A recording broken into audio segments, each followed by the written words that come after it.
There's a saying that less is more. And in this case, that's an understatement.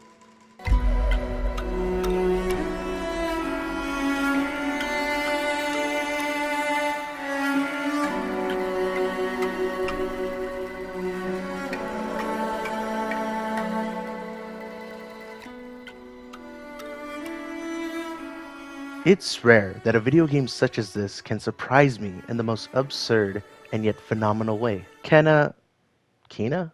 My name's Kate. Right.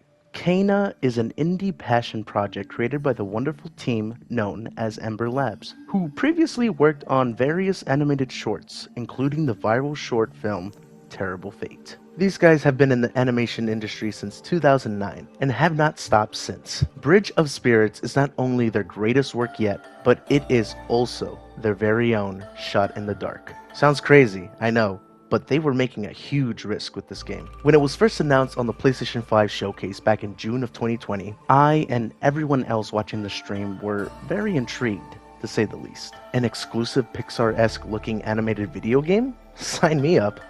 I can't wait to see more of this so-called Bridge of Spirits game. So 8 months passed, we got another trailer, a little delay on the game, and that's pretty much it. We wouldn't hear anything about the game until the final month of the game's release, and that really concerned me. It felt like Sony didn't care enough to promote Kena throughout the blowout of different PlayStation events in the whole span of 2021.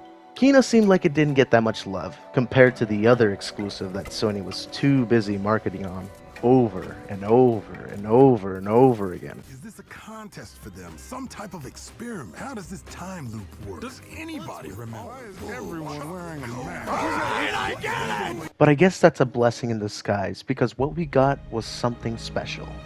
A gem. And one hell of a game.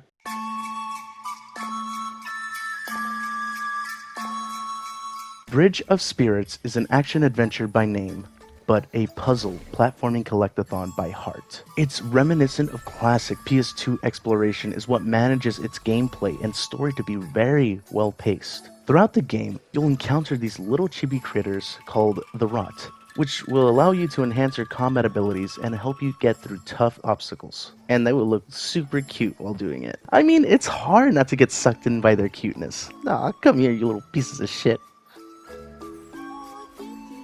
These rots are scattered throughout the whole game for you to find and collect. Some are somewhat hard to find, but most of them are pretty simple and straightforward. You don't have to collect all of them, but FYI, it's worth it. Why? 2 words. Cowboy hat. You can customize every single rot you can find. From pine cones to birthday cakes, there's no ending to their adorableness.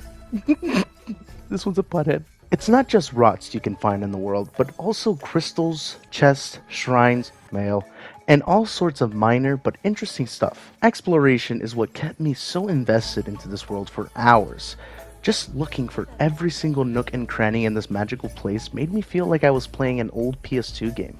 Its simple nature of traditional exploration is familiar, but also refreshing compared to other modern games. It's honestly a breath of fresh air. For the most part. My only issue is that the controls and movement of the game feels stiff and clunky. You'll notice it more when you're running through the environment or when in combat. It makes the game jittery at some points, but nothing to the point where it would make me stop playing. Just a minor issue. But combat is a whole other beast.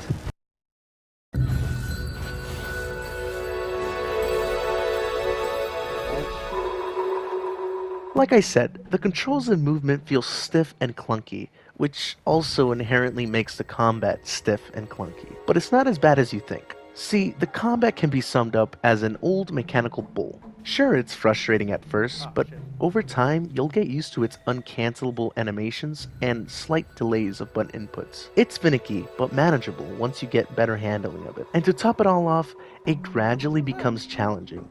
Nothing too hard, but when it does, it goes hard.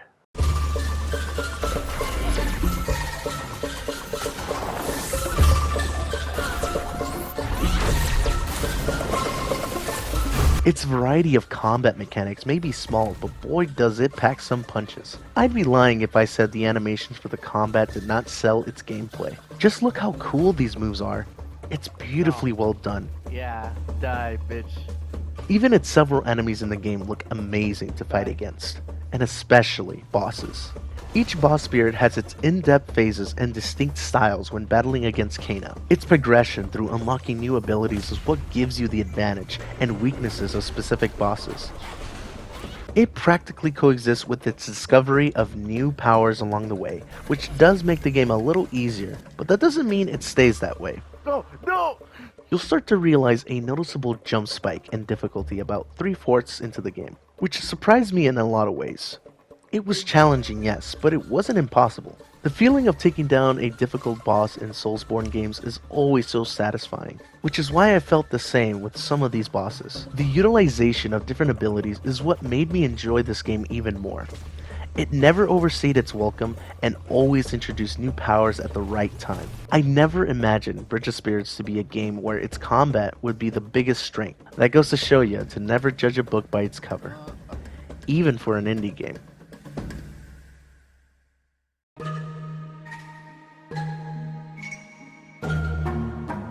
Although I love talking about stories in video games, I'll leave it to you guys to play it firsthand. It's a remarkable story that pulls a lot of emotional moments within the game while still retaining its ambiguity. It's better to experience it for yourselves, and I say it's worth the $40 retail. While the video game landscape is thriving on huge AAA blockbuster titles, it's always a nice change of pace to see games like this where it doesn't need a huge budget to be good.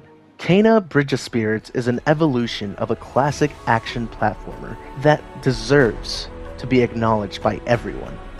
From its exploration to its animated art style, Kana is a great example of a balanced game which feels like a blast from the past. But above all else, it's a fun, spiritual adventure that you don't ever want to miss out on.